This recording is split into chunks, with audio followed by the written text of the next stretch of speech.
এই দুখন গাঁও ইয়াত 2-3খন গাঁও মিলি পেলাই আপোনাৰ ইফালে খেতি পথাৰ কৰে এতিয়া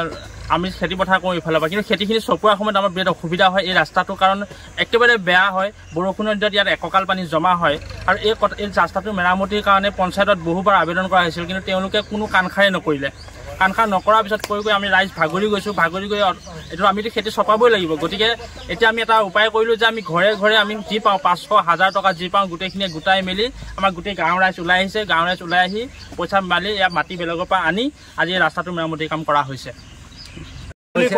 কাম হ'ব কিন্তু সময়মতে যাওঁ যে এতিয়া কাম আজিলৈকে হোৱা নাই সেইকাৰণে আমি ৰাইজে মানে 500-1000 যোনে যি দিয়ে আমি তাৰ দি পইচা উঠাই পেলাই নিজাববীয়াকৈ আমি কাম কৰিছোঁ কিমান মানুহ ওলাই আহিছে আজি গাঁৱৰ গোটেইখিনি মানুহ ওলাই আহিছে গাঁৱৰ গোটেইখিনি মানুহ ওলাই আহিছে এইটো আমাৰ নিজৰ হাতে পইচা খৰচ কৰি 500 কৰি তুলি আমি এতিয়া হাতে কামে লাগি আছো গাঁৱৰ ৰাইজে কিমানকে টকা তুলিছে 500 কৰি 500-1000 তাৰপৰা যি পাইছো মই এইটোৱে পঞ্চায়তৰ লগত যোগাযোগ কৰা নাছিল আগত কোৱা আছিলে নহ'ল একো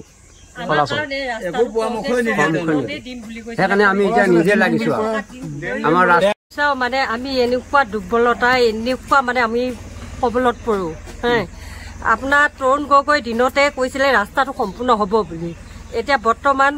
হেমন্ত বিশ্ব শৰ্মা দেৱে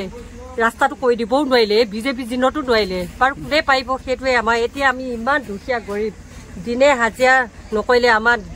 দিন জিপি নচলে তথাপিতো আমি ঘৰে ঘৰে কিবা যোনে যিমান পাইছে 400, 500, 100 যেনেকৈ পাইছে তুলি পেলাই আমি ৰাস্তাটো নিৰাময় কৰিব বুলি